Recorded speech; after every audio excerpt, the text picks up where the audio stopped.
morning, classmates, Ma'am Angela Gabis, and Ma'am Nela Maria Serna. I'm Natividad Chalas. Thank you all for being here today. I am honored to have this opportunity to share my story with you. A second chance at a dream.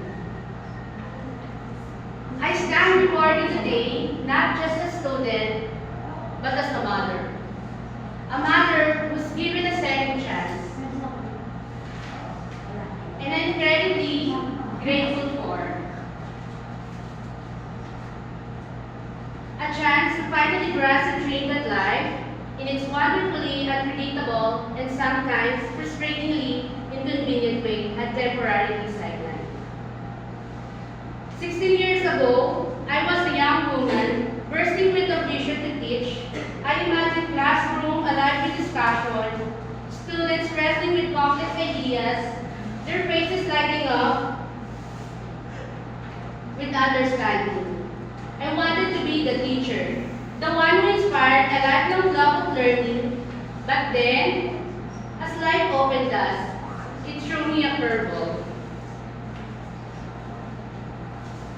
Family's responsibilities increased, and suddenly, my studies took a backseat. My dreams, once so vibrant, faded into a distant, almost painful memory. There were moments of profound disappointment, the guilt consumed too. Failing myself, letting down a promise I made to myself. But somewhere deep inside, a tiny spark of hope refused to die. It whispered, "You'll get back to this, you will." Then 2 years ago, a lifeline appeared, an opportunity to return to school to pick up where I left off. This wasn't just a personal decision, it was a family decision. I wanted to show my children that dreams are worth fighting for. That setbacks are inevitable, but giving up is a choice. And not one we should ever make lightly. This journey has been a roller coaster. There were countless nights fueled by lukewarm coffee and sheer determination. There were moments of utter exhaustion when I questioned whether I could possibly juggle it all.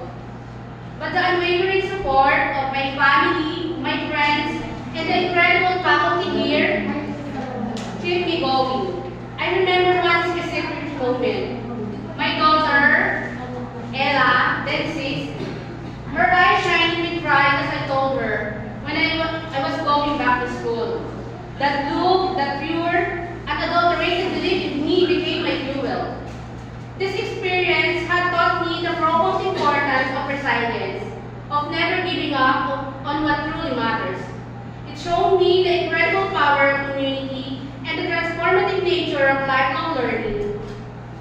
My return to school isn't just my accomplishment, it's a testament to the unwavering support of those around me.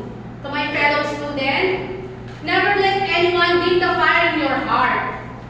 With dedication, hard work, and a little bit of stubborn hope, anything is possible. Let's build a future where every dream, no matter how long it takes, find its way into the light. Thank you.